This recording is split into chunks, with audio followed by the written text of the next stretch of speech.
warahmatullahi wabarakatuh. Sampurasun sadaya, tepangkeun nami abdi nu hidayah salehah. Di dieu abdi bade ngadugikeun biantara ngeunaan panglestarian lingkungan.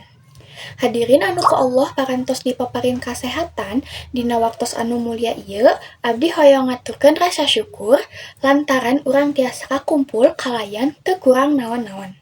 Hatur nuhun oge kasadayana anu parantos masihan kasampetan ka abdi pikeun nyanggakeun biantara ngeunaan palestarian lingkungan. Hiji hal anu penting pisan dina kahirupan urang sadidinten. Hadirin anu kusim kuring dipipi kahormat, lingkungan teh lain ngan ukur tempat urang cicing, tapi oge sumber kahirupan.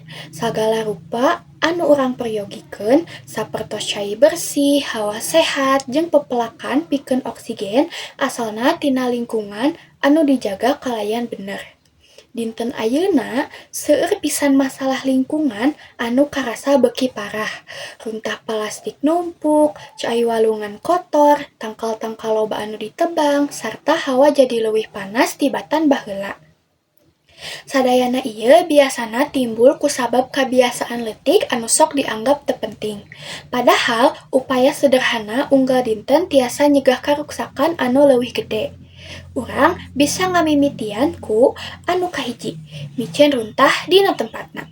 Anu kadua, ngurangan pamakean plastik sakali pake. Anu katilu, ngelak atawa miara tatangkalan.